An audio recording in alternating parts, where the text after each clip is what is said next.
आणि येईल.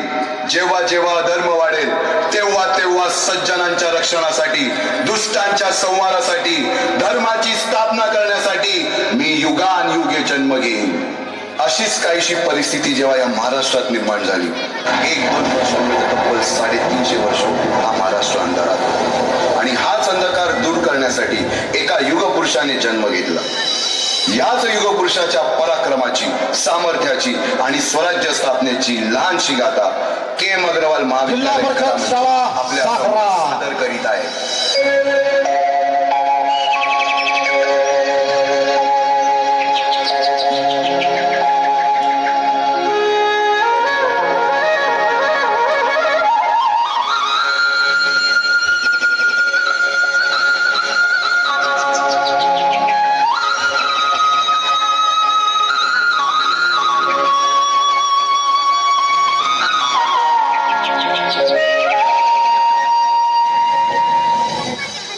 महाराष्ट्र असं सुखाने नांदत असताना एक दुष्ट कालयवनाची वक्रदृष्टी महाराष्ट्रावर.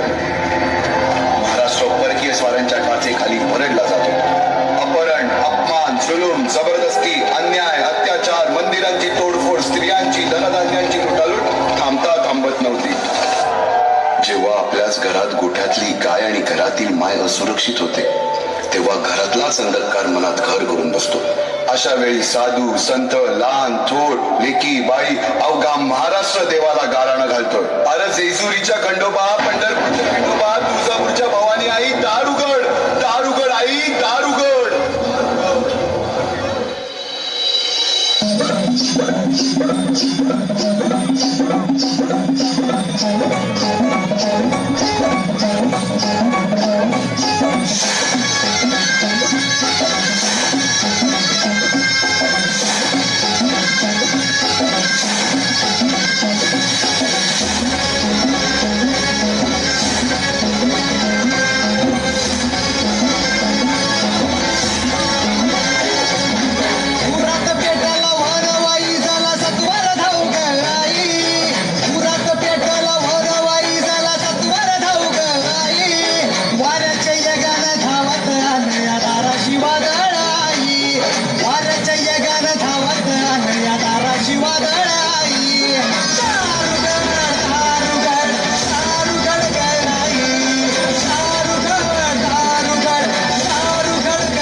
सरते शेवटी देवानं गाराणं ऐकलंच.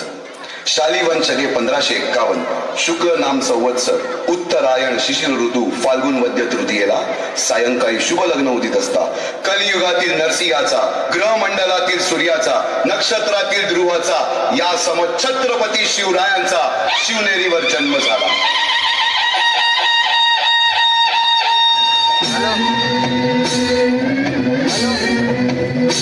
हॅलो सुलभा पाळणा पाळणा पाळ शिवाजीचा, सुलभा पाळणा पाळणा पाळ शिवाजीचा. चंद्र जसा हा इंद्र शोभतो कृष्ण जिजाऊचा, चंद्र जसा हा इंद्र शोभतो कृष्ण जिजाऊचा.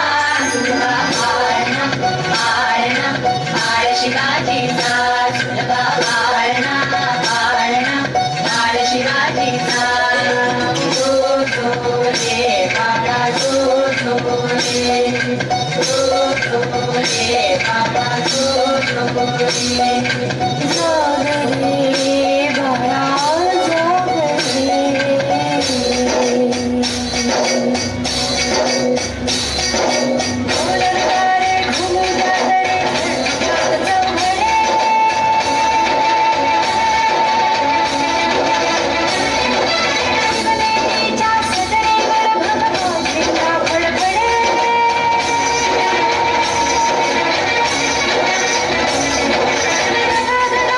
चिरे हर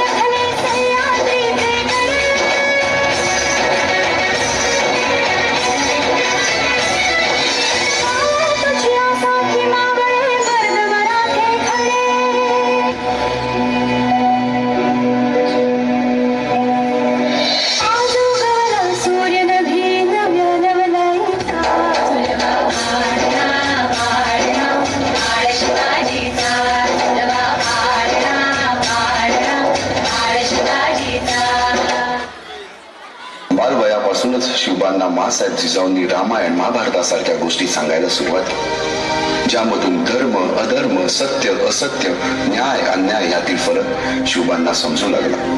तसेच शस्त्रास्त्र व शास्त्र या शिक्षणासाठी शहाजी राजांनी अनेक कर्तबगार माणसे नेमली, जसे की दादोजी कोंडदेव, बाळकृष्ण पंत, रघुनाथ पंत, शामराज पंत अशा अनेक कर्तबगार माणसांच्या नेतृत्वाखाली महाराज बालवयापासूनच घडू लागले.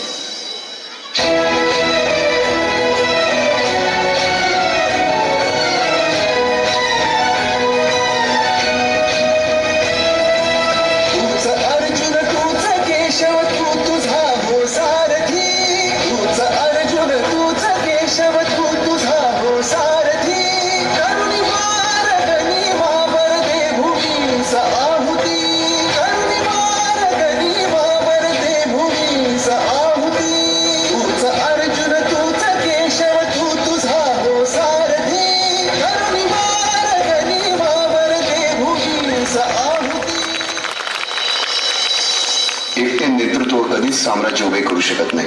त्यासाठी तशी कर्तबगार माणसे निष्ठावन मावळे घडवावे लागतात. शिवरायांनी असे सवंगडी त्या वयापासूनच पारखायला सुरुवात केली.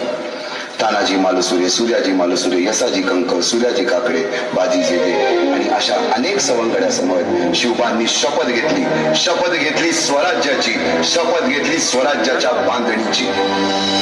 2 मिनिटात करतो ऋषी, 2 मिनिटात करतो, 2 मिनिटात कार्यक्रम.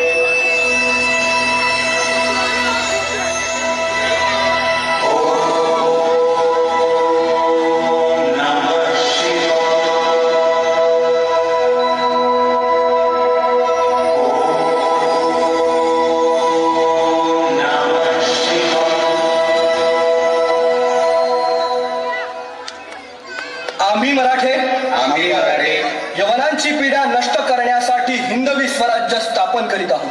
यवनांची पीडा नष्ट करण्यासाठी हिंदवी स्वराज्य स्थापन करीत आहोत. राष्ट्रभावनेने संघटन करून देशावरील परकीयांचे आक्रमण नष्ट करीत आहोत. देशावरील परकीयांचे आक्रमण नष्ट करीत आहोत. स्वकीय व परकीय शत्रूंचे उच्चाटन करण्यासाठी स्वराज्य स्थापन करीत आहोत. यात तू आम्हास यश द्यावे. हे राज्य व्हावे ही तर श्रींची इच्छा. रायरेश्वरासमोर शपथ घेतली आणि स्वराज्याची गोडदोड सुरू झाली. तोरणा किल्ला घेऊन स्वराज्याचे तोरण बांधले. पुढे मुरुंब देवाचा डोंगर, कुवारी गड, सुभान मंगल, कोंढाणा, शिरवळचा किल्ला, पुरंदर आणि 12 मावळ स्वतंत्र झाला. पुढे राजांनी पराक्रमाने जावळी देखील घेतली. परंतु त्यानंतर स्वराज्यावर ओढवले भले मोठे संकट. ते संकट म्हणजे अफजल खान.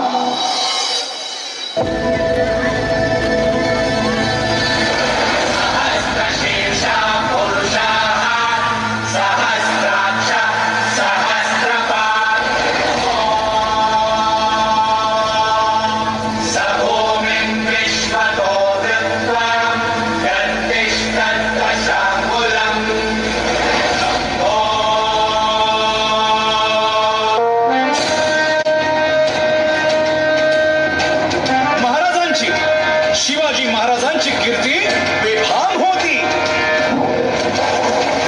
महाराजांची कीर्ती बेफाम, भोल्या भोल्यांना फुटला घाम.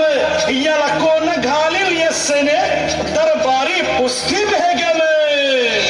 बडी बेगम म्हणजे अली आदिल शहाची आई बर का. नजरेत तिच्या अंगार दरबार झाला गपगार. कोणी घेईना पुढाकार, साऱ्यांनीच मानली हार. इतक्यात अचानक एक सरदार उठला, बोलला, हम लाएंगे शिवाजी को. हम त्यानं विडा उचलला. नावतेचं अफजल खान. या नावतेचं अफजल खान चिता जागता जणू सहिताने. कान बोलला छाती ठोकून, शिवबाला टाकतो चिरडून.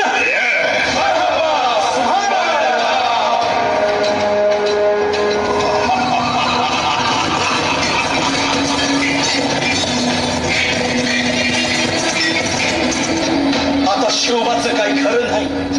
इकडं निजाम इकडे मोगल, पलीकडे इंग्रज, जो तो हेच बोलू लागला. महाराज, आपला जीव मोलाचा आहे. खानाचं सैन्य अफाट आहे, त्याच्यासमोर आपला टिकाव लागणं अवघड आहे. काही दिवसांसाठी आपण कुठेतरी अज्ञातस्थळी निघून जा. काय म्हणालात रायबा? मासाहेब, आम्हाला आमच्या जीवाची पर्वा नाही. राजांचा जीव वाचणं गरजेचं आहे.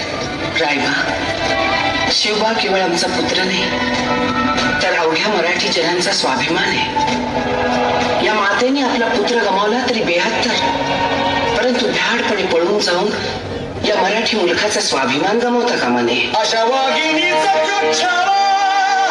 बाळासाहेब, आपला पुत्र आणि मराठी मुलकाचा स्वाभिमान विजय टिळा लावूनच परत अशा वाघिणीचा त्योछावा, गनिमान कसा ठेचावा, डोक्यात नेहमी कावा, भेटीचा धान्य सांगावा. खानाच्या भेटीसाठी उभारला होता आणि अशा या शामियान्यात खान दौलत डुले तळाला, खान दौलत डुले तळाला. सय्यद बंडा त्याच्या संगतीला, सय्यद बंडा त्याच्या संगतीला, शिवबाच्या संगती महारा.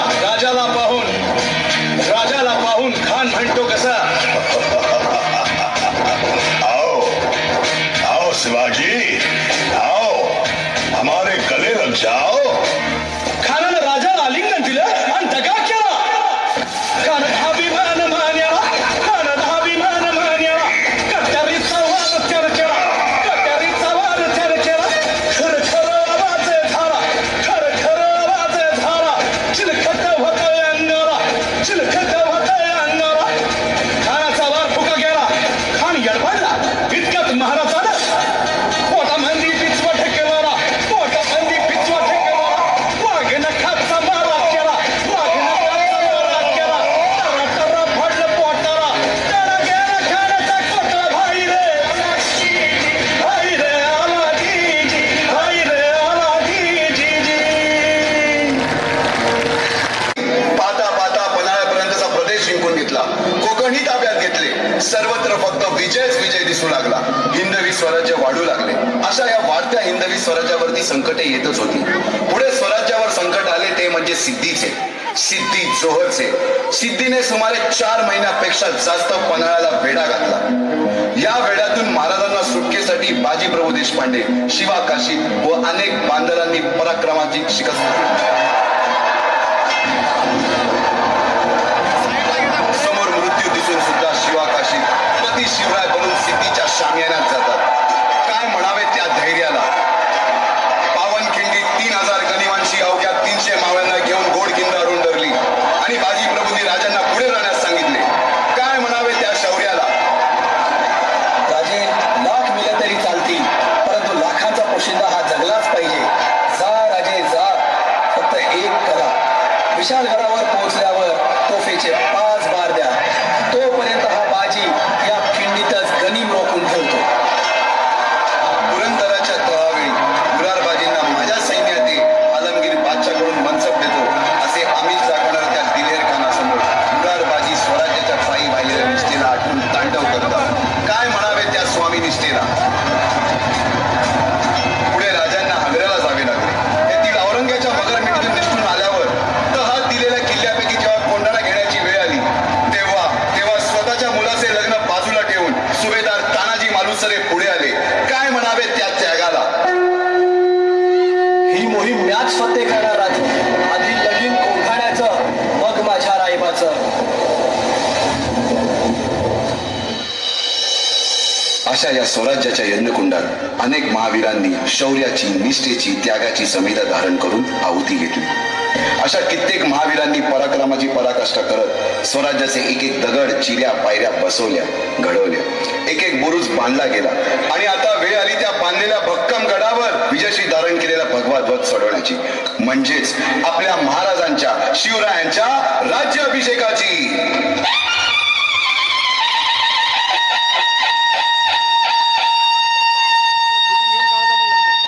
350 वर्षाच्या काळरात्रीनंतर अरुणोदय झाला. भगवंतांनी दिलेला शब्द खरा झाला. हिंदवी स्वराज्य स्थापन करणारा, यवनांची पीडा नष्ट करणारा जाणता राजा राज्य अभिषेकासाठी सज्ज झाला.